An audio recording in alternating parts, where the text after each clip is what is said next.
Busy. Good morning. I'd ask Bill Persinger to lead us in the Pledge of Allegiance this Be an honor, morning. sir. I pledge allegiance to the flag of the United States of America and to the republic for which it stands, one nation, under God, indivisible, with liberty and justice for all.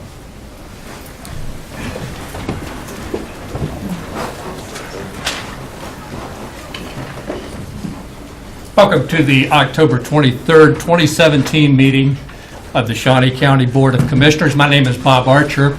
I currently have the honor of serving as chair of the commission and represent District 3, alongside Commissioner Shelley Bueller, who represents District 1, and Commissioner Kevin Cook, who represents District 2. Good morning, everyone. Good morning. First item of business, please. First item, proclamations, presentations. Number 1, quarterly report on Vallejo. Bill Persinger, CEO of Vallejo.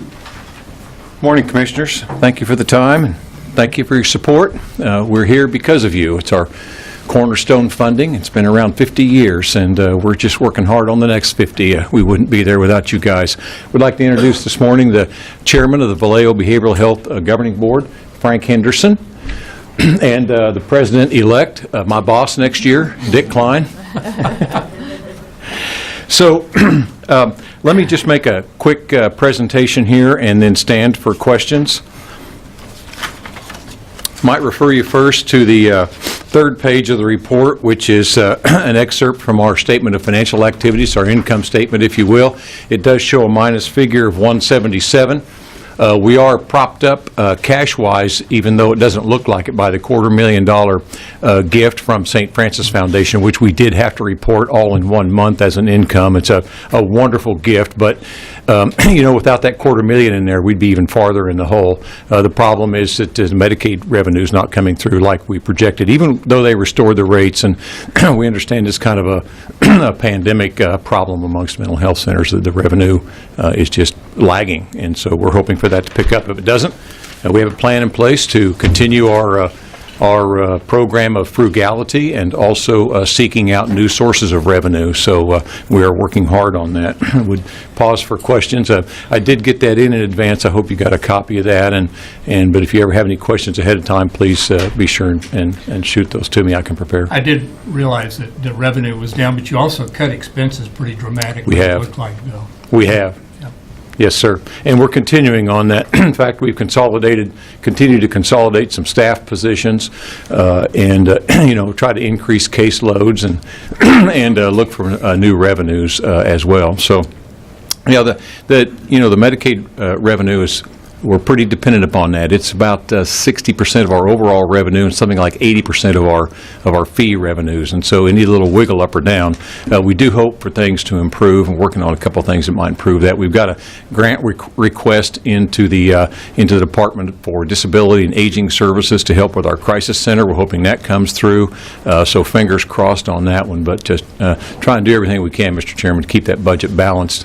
That minus 177 is about 3 days operations. It's about $60,000 a day to run the mental health center. So it's, you know, holding our own is one way to put it, I guess. But we're looking at next year, and there's quite a hole there. So we've already assembled a management team in our plan for next year to look at that. Might just refer you to our first annual fundraiser, Unmasking Stigma, and we did pretty well there. I can't give you an exact figure today, but somewhere over $60,000. And between $60,000 and $70,000 would be the raise there. Just a wonderful event up in the Noda Arts Walk District. Had 175 tickets sold. That's some wonderful corporate sponsors, and the immeasurable value of getting the word out to people and helping people understand mental illness. You can't put a price tag on that. So it was a great event for our first time out of the chute to do an annual fundraiser. We received an award from the National Alliance on Mental Illness, the Kansas chapter, down in Pittsburgh Saturday before last, their Community Service Award. So we were very honored to receive that award from the state chapter of NAMI. I've already mentioned the St. Francis Foundation gift, which has allowed us to reopen our primary care clinic at Vallejo.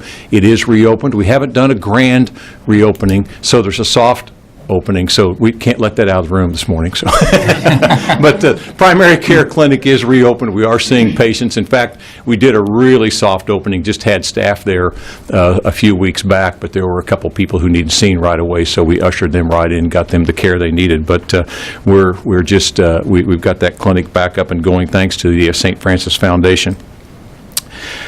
We are working with Director Cole and NAMI to try to obtain grant money to put a peer support worker in the county jail. We continue our work with Director Cole and JUMP around employment services, preparing those persons who are currently incarcerated in the county jail for employment, and then having a safety net to provide services to them when they come out. We had a wonderful art display. Some of our consumers had displayed their art at the Heritage Bank back on August 21. In fact, the artwork was there all week, and so just a wonderful gift of space and publicity from Heritage Bank. Currently serving on a KDAD's Department of Aging and Disability task force that is preparing a set of recommendations for the legislature on mental health funding. The focus for adults anyway is on crisis care and employment and housing, some very important key elements of recovery. Our Navigate program is a special program that's funded by KDADS.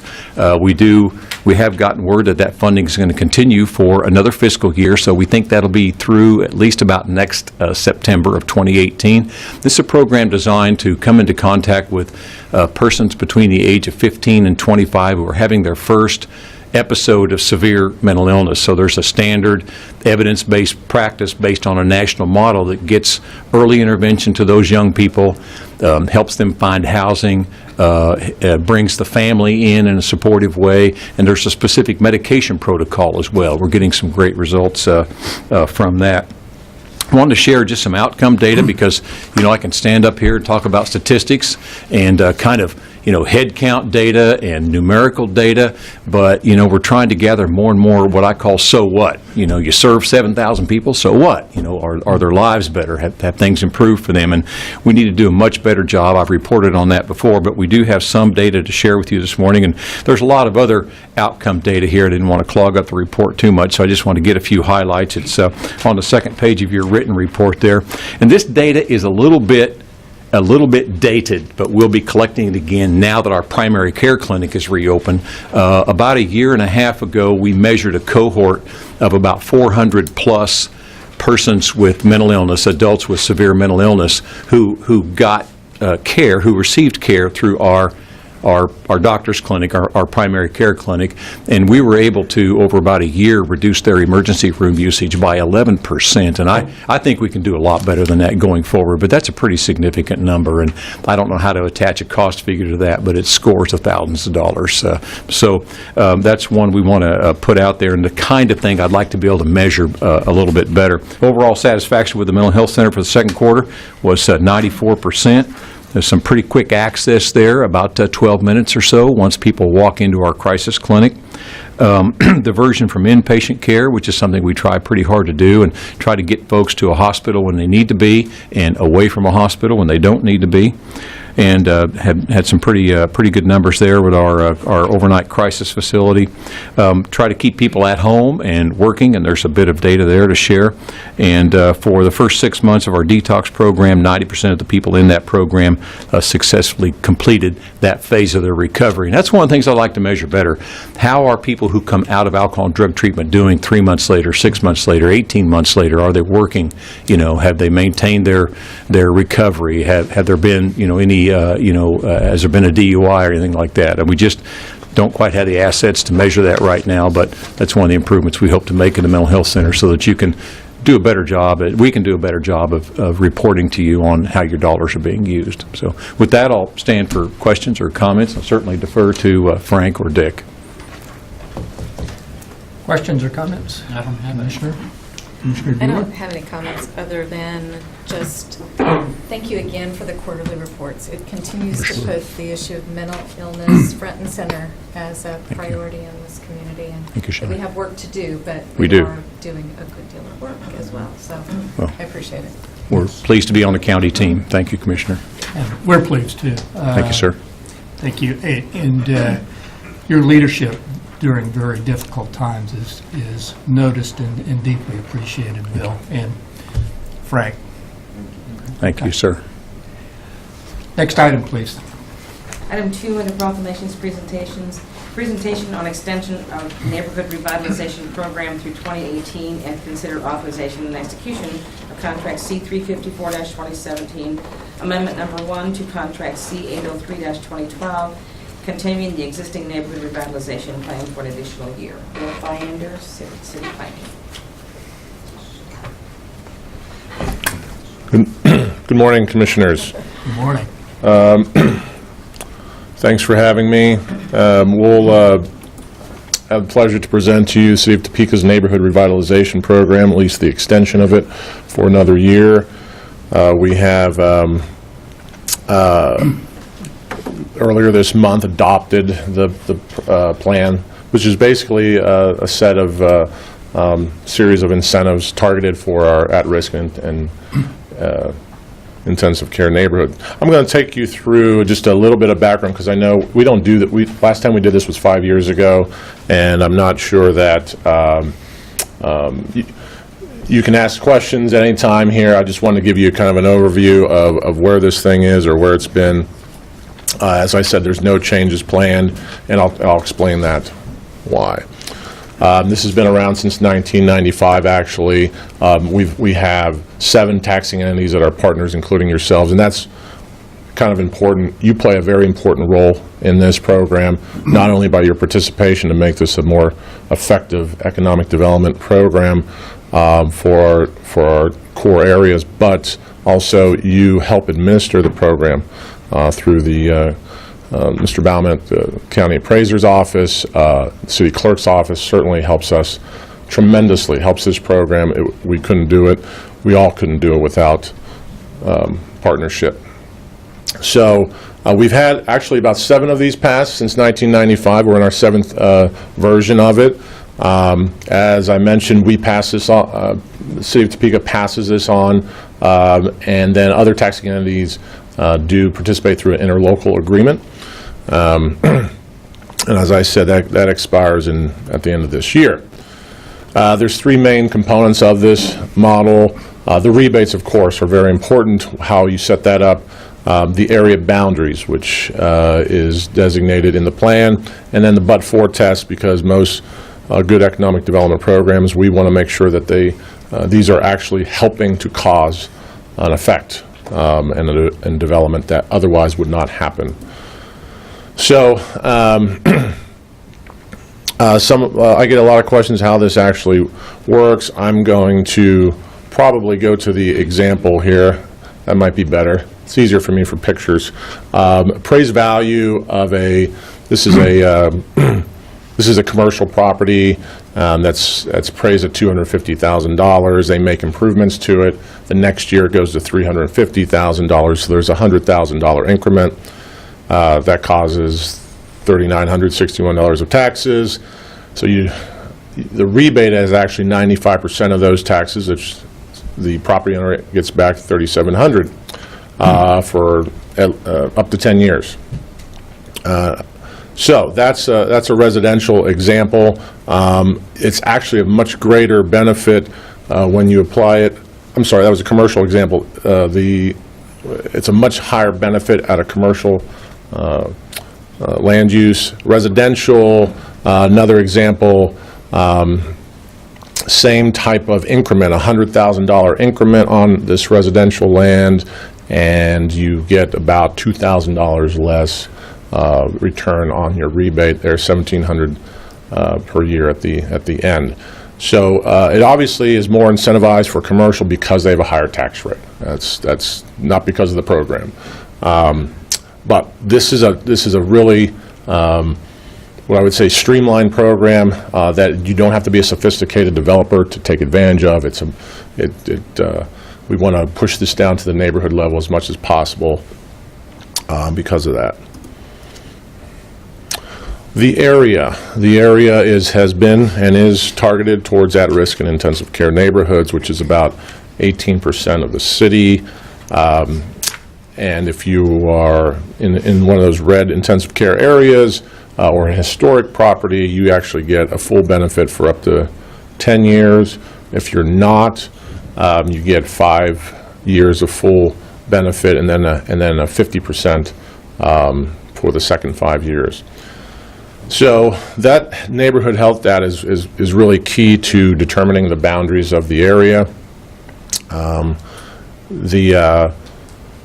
Part of the reason we're asking just for the extension for 1 year is because our neighborhood health data is out of sync with the program. We're using 2011 data. We have more recent data from 2014, and we'll be updating it at the beginning of next year. So we want to get these in sync, so we're not approving a boundary that we come along a year later and have totally new data to base our boundary on.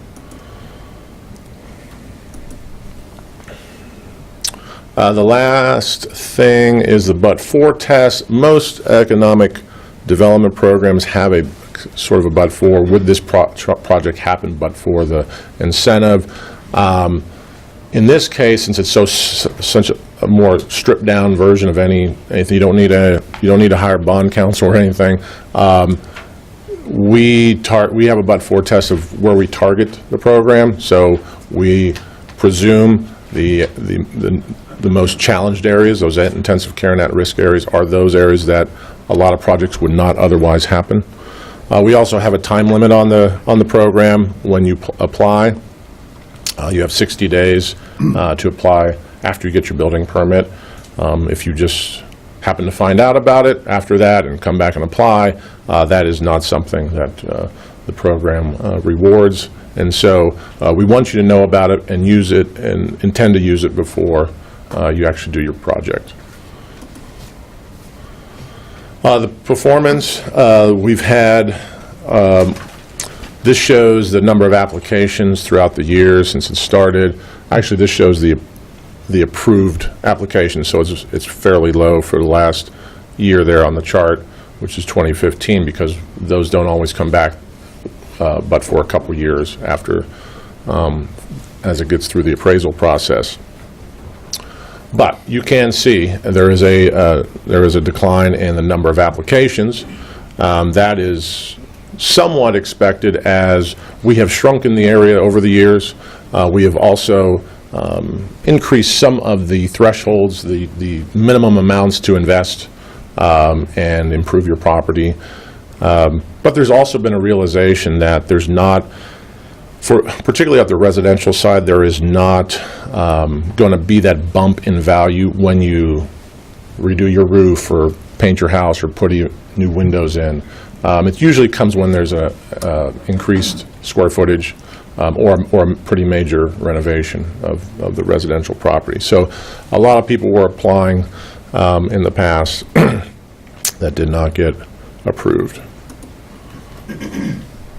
And then the investment, though, so the applications numbers are going down, but the investment per application is going up quite a bit. As you can see, this kind of, the trend is going in the other direction on that. So we're getting larger projects is what we're seeing. Okay.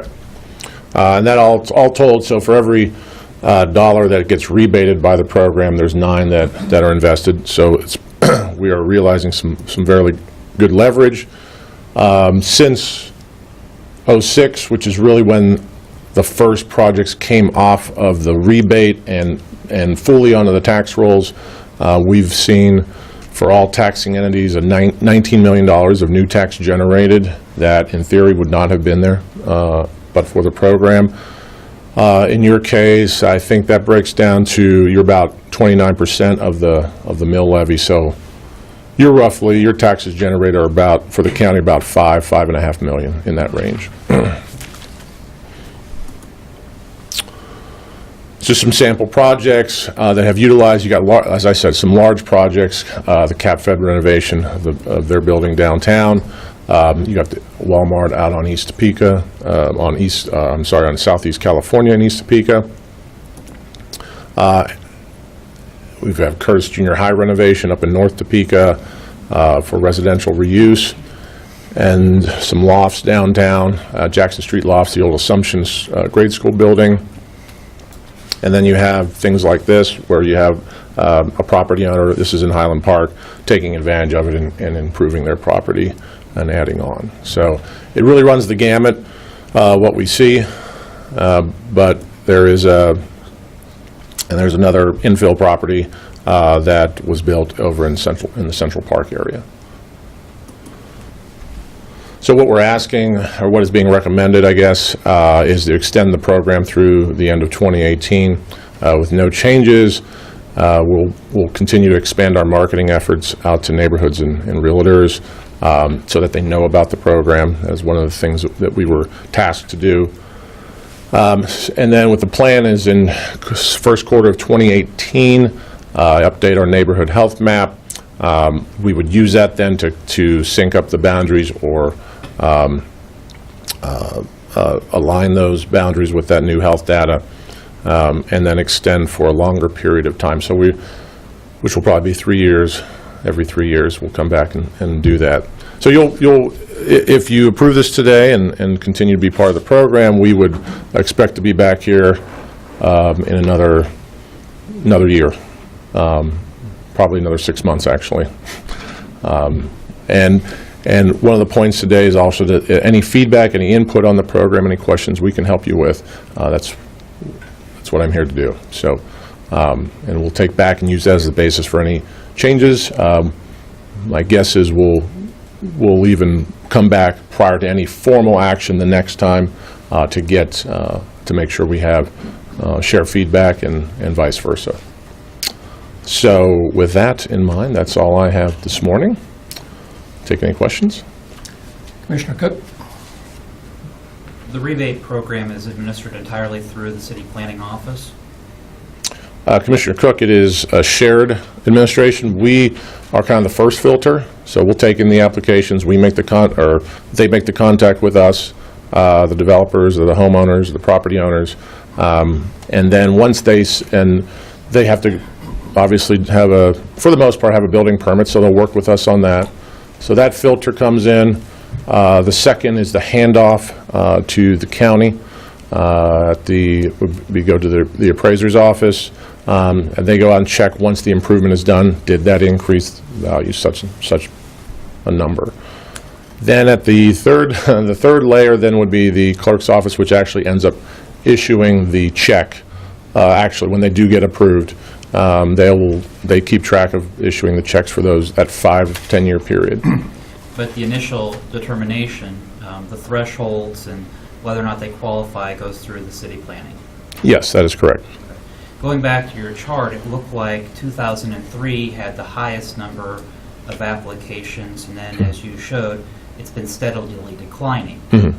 When you look at redoing this neighborhood revitalization, are you looking at changing some of the thresholds as to what's a barrier for people applying or being able to qualify?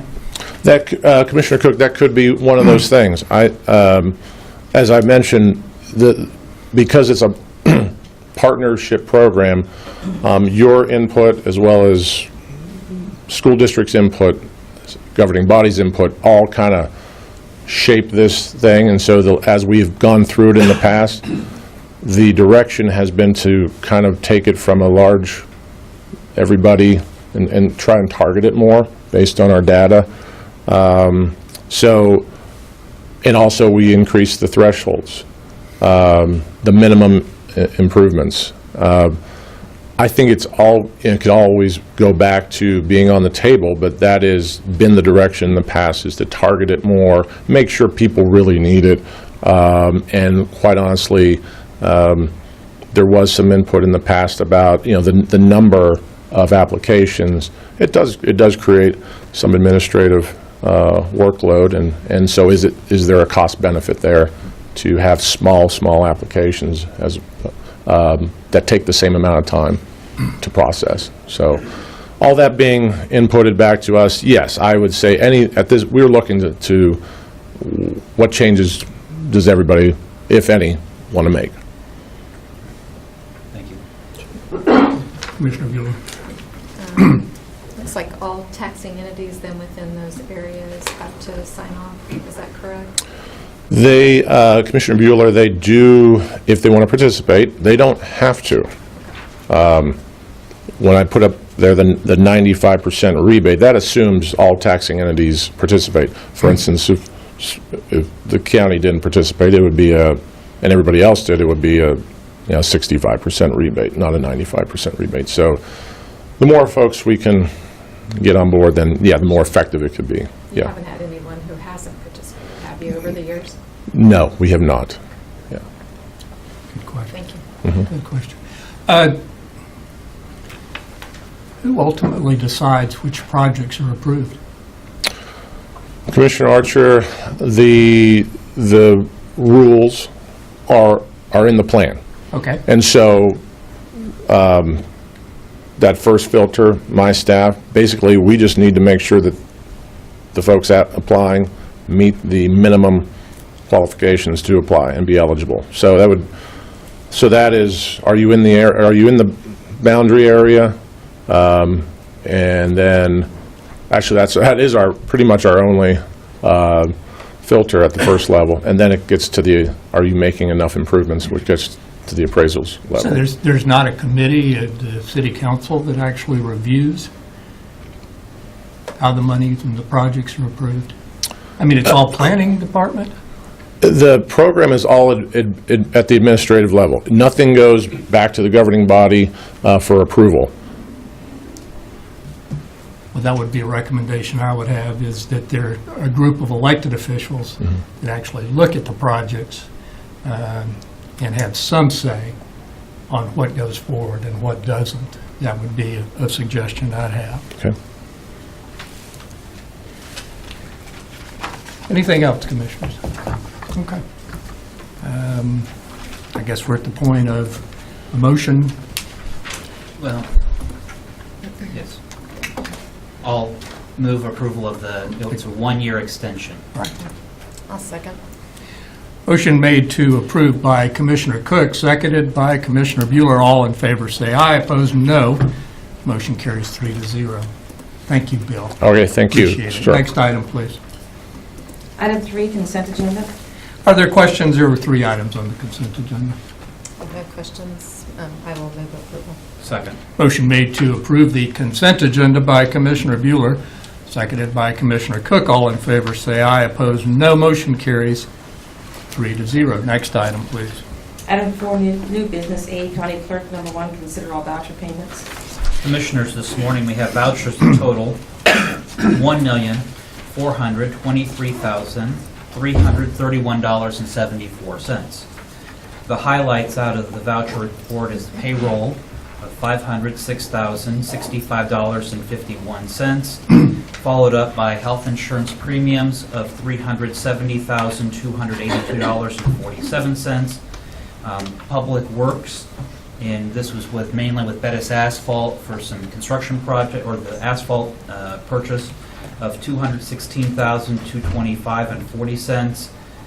Courts, $79,305.19. And then holding accounts with the state of Kansas, which are motor vehicle, $61,149.12. Do not have any questions regarding the voucher report, and will move for its approval. Second. Motion made to approve the vouchers by Commissioner Cook, seconded by Commissioner Bueller. All in favor say aye, opposed no. Motion carries 3-0. Next item, please. Item A2, consider correction orders, and I want to let you know that these will be the last correction orders until after the tax bill is, and that will be in a few weeks. So yeah, when I have them, I'll say no correction orders for a while. So this will be the last one before we actually issue the new tax bill. Get that ready. Okay, very good. Thank you.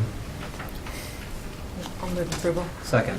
Motion made to approve the correction orders by Commissioner Bueller, seconded by Commissioner Cook. All in favor say aye, opposed no. That motion carries 3-0. Next item, please. Item B, County Councilor, number 1, consider authorization and execution of contract C367-2017 with Vallejo Behavioral Health Care, Inc. to provide mental health services for the residents of Shawnee County. Good morning, Commissioners. Jonathan Berzon, Assistant County Counselor. This is the same contract except for the dates and the dollar amounts that we've had since 2008. And since it hasn't been broken, we don't need to fix it, I don't think. If you have any questions, I'd be happy to answer them, and Mr. Persinger is here as well, if you have any questions for him. Questions for Mr. Brazon? I'll move to approve the contract. We have a comment from Audit Finance Director.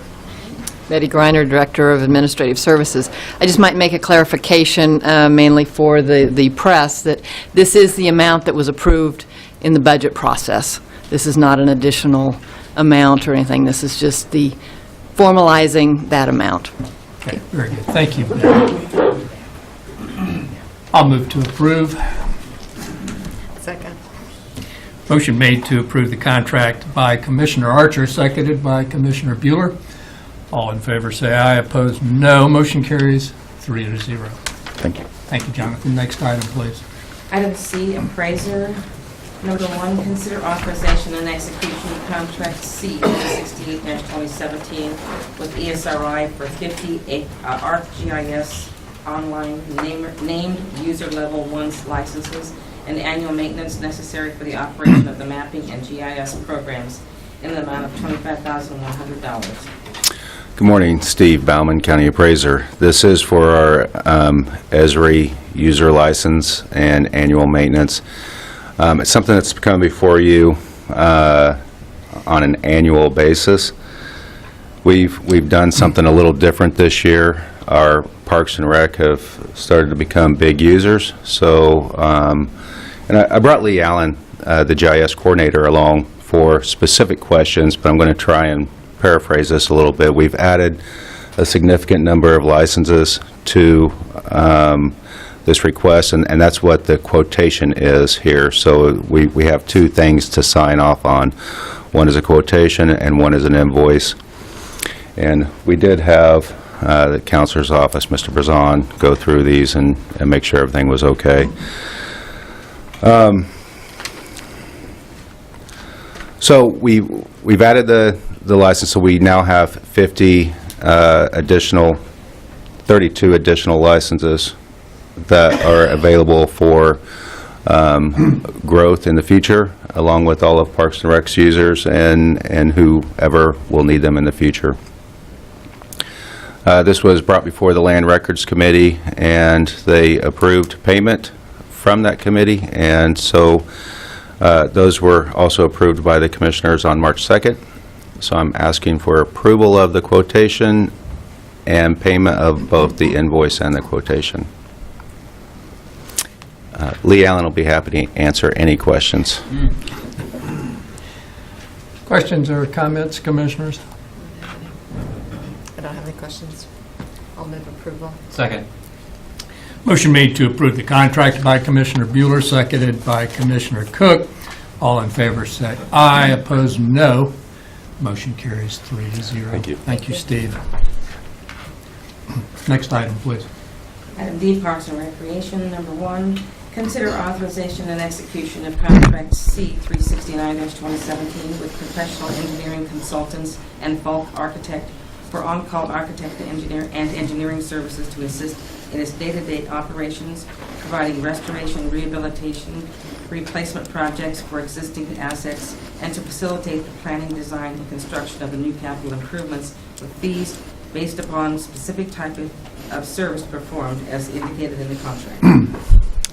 Good morning, Commissioners. Terry Birtles, Parks and Recreation.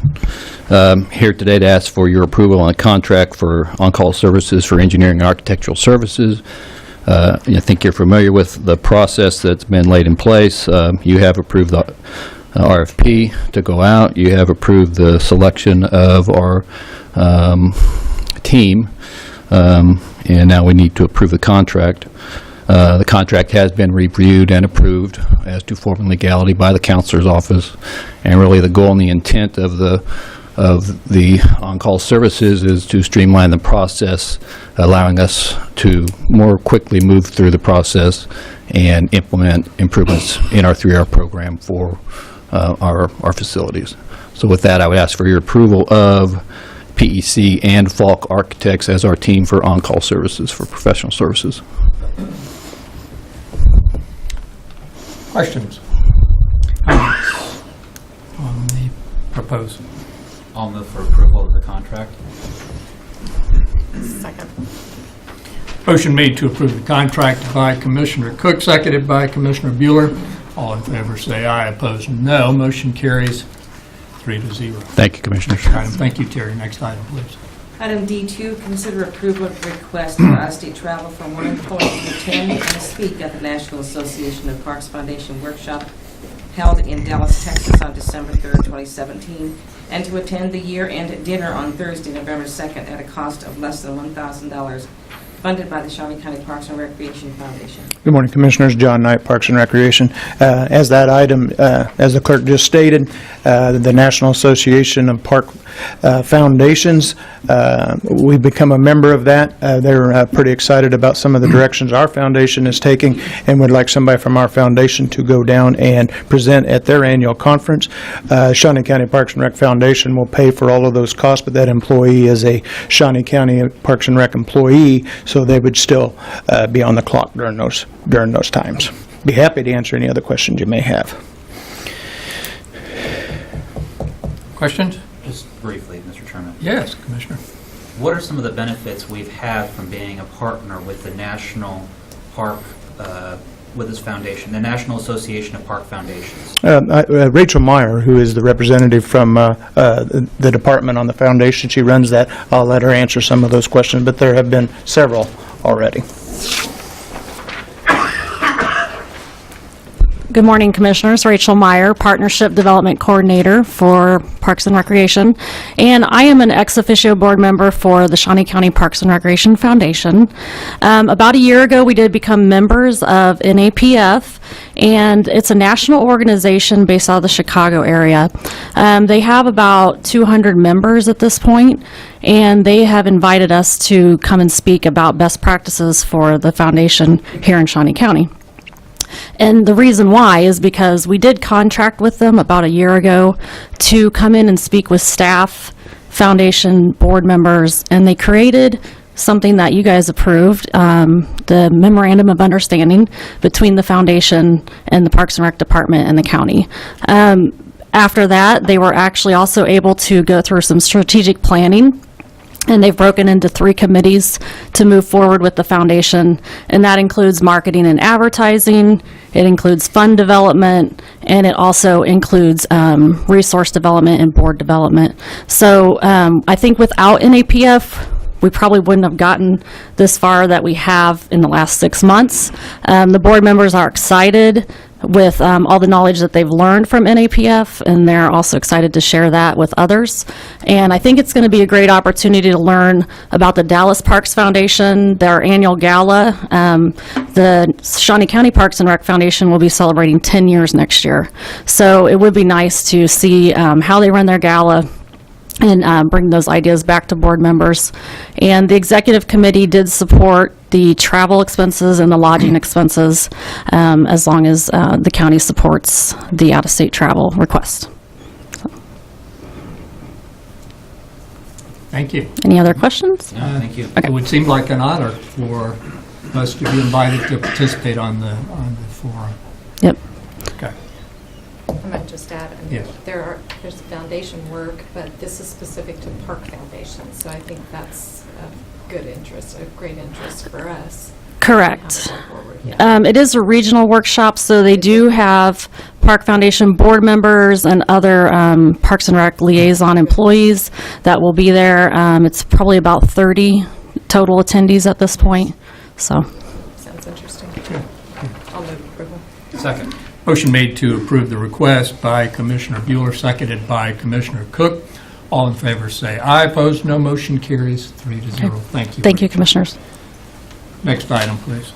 Item D3, consider approval of request to solicit proposals for design and print services of the guide for the 2018-19 summer, fall, and winter issues, as well as various promotional brochures throughout the year at an estimated cost of $43,500 per year.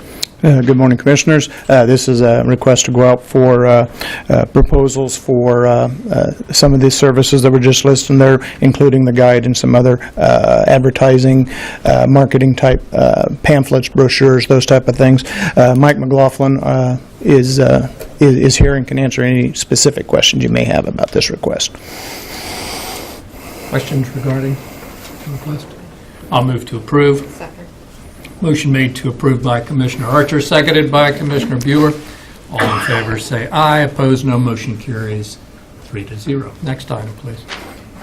Item D4, consider awarding the bid to Shendel Lawn and Landscape for the installation of an automated irrigation system at Ward Mead Botanical Garden at a cost of $51,345 with funding from the Capital Maintenance 3R Fund, Shawnee County Parks and Recreation Foundation, Ruth Atchison Fund, and Operations Budget and Authorization and Execution of Contract C-370-2017 for same. Commissioners, approval of this contract would give us a state-of-the-art irrigation system. Currently, staff drag hoses, numerous staff drag the hoses around, and it's not uncommon that people are having to step over these hoses, and if you've ever been there when somebody was in a walker or a wheelchair, it's not the best situation. This brings us up to present day with the automated system. We can control how much water's going on at what time. They've insured me, staff has insured me that they aren't going to take full advantage of the automation and make sure that it's turned on when I happen to be walking through the park. And I don't trust Mr. Bell on that one yet, but we'll see. But the Friends of Ward Mead have stepped up to help pay for some of this cost, as well as you can see there, some of the other funds that we're using to get some of this stuff put in. We have several people here from the Friends of Ward Mead and that would be glad to answer any specific questions you may have. I did want to note that in the county clerk got the number right. It's $51,345. All the contracts were right, but the number in the agenda was off by $6,000. So I did want to point that out. Questions or comments for Mr. Knight or anyone? I'll move approval. Second. Motion made to approve by Commissioner Bueller, seconded by Commissioner Cook. All in favor say aye. Opposed say no. Motion carries 3-0. Thank you, John. Commissioners. Next item, please. Item E, Public Works, number 1, consider authorization and execution of contract C-371-2017 with the City of Topeka for relocation and adjustment of water services, hydrants, and meter box facilities on Southwest Jewish Road between Southwest 17th and Southwest 21st Street at a cost of $23,648.31, funded from the project budget. Good morning, Commissioners. Tom Block with Public Works and Solid Waste. This is the Public Works item. And this contract is essentially to reimburse the City of Topeka for the relocation of their water line facilities that were within their own easement as part of this project. And we believe the reimbursement is warranted, so it's our recommendation that the contract be approved so that we can reimburse the city. As mentioned in the memo, this was included in the budget, so there should be no impacts or no negative impacts to our project as far as this is concerned. So if there's any questions, I'd be happy to try to answer them. Questions for Mr. Block this morning? I'll move approval. Second. Motion made to approve the contract by Commissioner Bueller. Now was seconded by Commissioner Cook. All in favor say aye. Opposed, no. Motion carries 3-0. Thank you. Thank you, Tom. Next item, please. Item F, Information Technology, number 1, consider approval of an increase in the budget to purchase Digium voice over IP telephone desk sets by $25,000, funded by the 2017 IT budget, setting the new budget from $65,000 to $90,000. Morning, Commissioners. Mark Price, Information Technology. What you have before you is a increase to project budget. Back in June of this year, we had requested $65,000 to buy VoIP phones to try to finish the conversion from our old Avaya system to a new VoIP system. We exhausted the market for the old phones we were trying to purchase up, and to continue purchasing phones to finish the project, we need a little bit more money, and are just asking for an increase of this budget, or this project. The additional money is coming from the IT budget. Any other questions, I can answer them. Covered everything. I believe so. I'll move approval. Second. Motion made to approve by Commissioner Cook, seconded by Commissioner Bueller. All in favor say aye. Opposed, no. Motion carries 3-0. Thank you. Thank you, Mark. Next item, please. Item G, Facilities Maintenance, number 1, consider awarding the bid to CD Electric for electrical service upgrades at the Shawnee County Park Annex to facilitate the installation of new vehicle lifts at a cost of $6,175 funded by the contingency fund and authorization and execution of contract C 372-2017%. Good morning, Commissioners. Bill Kroll, Facilities Maintenance Director. A few weeks ago, when you approved the new lifts for the sheriff out at the North Annex garage, my ears perked up in the audience that morning because I was like, okay, where are they going to get the power from? I dispatched Evan Meyer later that morning, our county electrician, to double-check to see if there was available power for those lifts. The system in that garage area was maxed out and then some. We have several items already doubled up on circuits there. So went out to bid to see who could give us the best price on making sure we got some power out where we need it. CD Electric did come in at the lowest bid. Current Electric gave us some options, Torgerson Electric and CD Electric, on ways to get the extra amperage that we needed into that garage area. Moving forward, hopefully this will solve some problems into the garage in the future, which is one of the reasons I think it probably should come from the contingency fund, but if the sheriff's willing to pay for it, I'm sure that wouldn't upset Betty in the least bit. So happy to answer any questions you might have on this. I see Sheriff Jones in the hallway, but I think he's backing out. Good morning, Sheriff. I have a question of Bill first. Yes. If I could. Yeah, Have we Commissioner had Bueller. concerns with electricity in the garage area before this? though? No, there's some items, I believe the welder and one of the lifts, you can't run at the same time because that would trip the circuit because they're doubled up on it. What we're proposing, it moves a 200 amp panel that's currently located off into the northeast corner of the North Annex over to the garage area on the southwest side. It's just 100 yards from where it needs to be.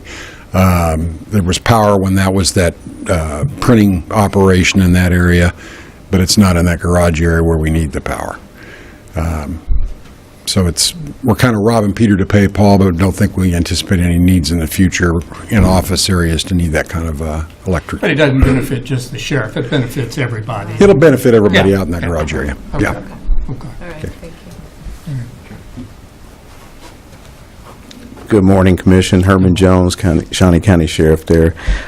Yes, we've had some conversations there. Bill's asked about those, certain situations about the electrical, and obviously making a switch over, realizing that we're going to probably have to boost the power up there. And obviously, it being a county building like there, we were concerned about where the cost would be on those type of things right there.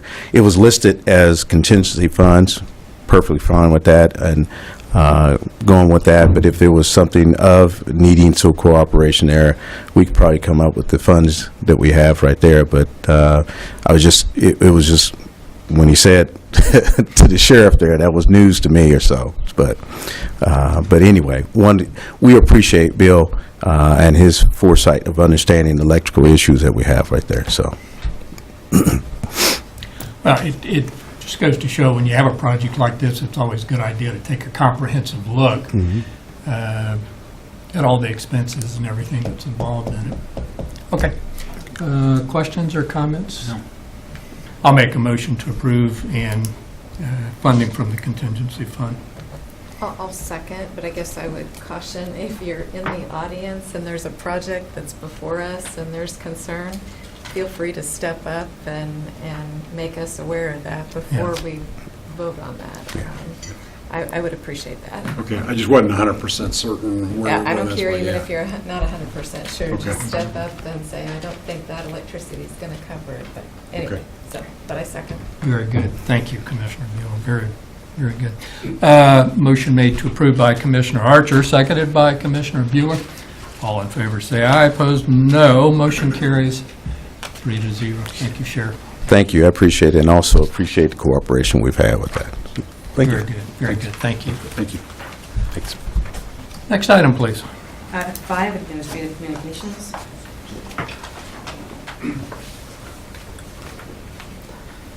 Good morning, Commissioners. Kellen Site Spectra Venue Management, the Kansas Expo Center. Pardon my coughing throughout the presentation this morning. At home with a 4-year-old and a kindergarten teacher, we tend to get everything that comes through. So if you need a cold, come swing on by. This past weekend, we finished up a great event, the Mother Earth News Fair, 2-day event, multiple thousands of people through the venue. All 3 facilities were in use for that event: Domer Livestock Arena, the Expo Hall, and Landon Arena. So very pleased that went off and seemed to avoid the weather for the most part this weekend, or this past weekend. Coming up this weekend, we're very excited for 2 very large events. The Professional Armed Forces Rodeo will be taking place inside Domer Livestock Arena, and that's Thursday, Friday, and Saturday, and it starts at 7 p.m. each night. And then we're even more so excited, I think, for the Kansas State High School Athletic Association volleyball tournament coming back Friday and Saturday. So on Friday, that kicks off at 8:30 a.m., and then on Saturday, that kicks off at 10 a.m. So come see your local high schools and cheer them on. Very good. All right, thank you. How are the conversations with Darius Rucker going, by the way? They're making their rounds. Okay. And we're well underway, but I won't promise anything yet. Thank you, Kellen. Anyone else?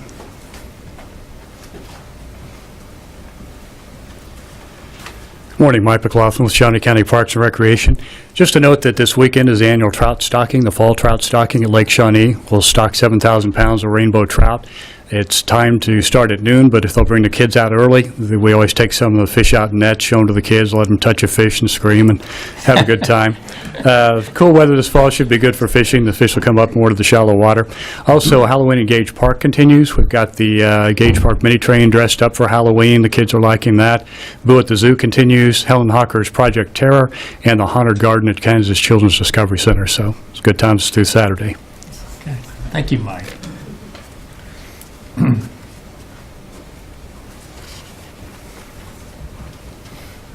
Good morning again. Herman Jones, Shawnee County Sheriff there. Hey, I just want to bring attention here. We've got some dedicated employees. You know that. And obviously with the Shawnee County Sheriff's Office there, I've got an employee, Mike Kovac. He's the captain. He's a little shy. He doesn't want to have a reception or anything like that, but I thought I'd embarrass him anyway and let him know that he hasn't made his announcement for his retirement. Will be effective at the end of this week. 23 years, loyal, dedicated service to this agency there. So I just want to bring that to your attention and others there. Again, he doesn't want any public display of that right there, but he's probably going to hurt me when I get back to bring that out there. So anyway, with that, just we wish him all the very best, and he's done a great job for us. Thank you. Thank you, You bet. Appreciate it. Anyone else this morning? Commissioner Bueller. I do not have anything this morning. Thank you. Commissioner Cook. Another good weekend. I mean, we had Washburn homecoming, and President Farley, 20 years at Washburn. I wish we could have had a win on the football field, but nevertheless, it was a good holiday or homecoming weekend. Very good. I don't have anything to add this morning. Next item, please. Item 6, executive session. There's not a need for an executive session, so we're officially adjourned. Thank you for coming.